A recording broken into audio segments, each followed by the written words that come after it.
During my sister's gender reveal, my mom announced, finally, a legitimate grandchild. My aunt added, not like that mistake over there. My 8-year-old daughter approached with an envelope, saying, Mommy asked me to give this to you, Grandma. It contained adoption papers and a letter which made their jaws drop to the floor. I'm 32F, married to my wonderful husband Jake, 34M, for 6 years. We have an 8-year-old daughter, Lily, whom we adopted when she was 18 months old. Lily is mixed race, black and white, and while Jake and I are both white, we've never seen her as anything other than our perfect daughter.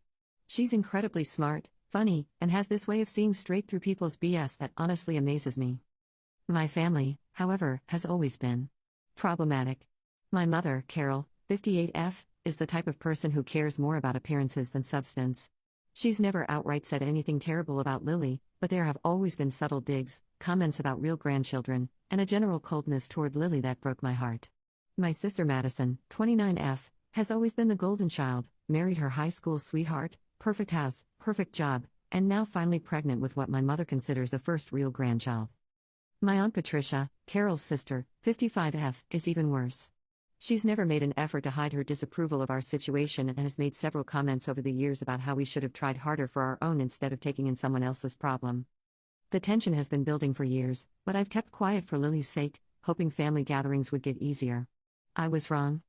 Madison decided to throw this huge gender reveal party. We're talking 50+ people, professional decorations, catered food, the works. She wanted it to be perfect and memorable. Well, she certainly got memorable. Lily had been excited about the party for weeks. She picked out a special dress and even made a card for her Aunt Madison with a drawing of a baby. She was so proud to be included and kept talking about how excited she was to be a big cousin. The party was going well initially. Lily was playing with some of the other kids, and for once, it seemed like she was just being treated like any other family member. I should have known it was too good to last. When it came time for the big reveal, Madison and her husband stood in the center of the yard with one of those confetti cannons.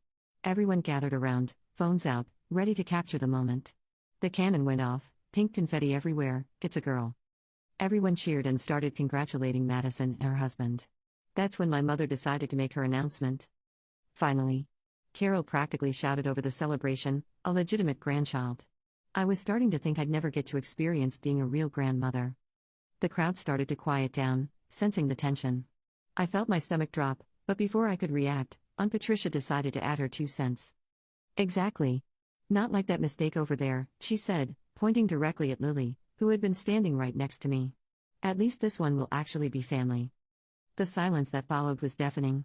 I watched my beautiful, intelligent daughter's face crumble as she processed what had just been said about her. Lily looked up at me with tears in her eyes.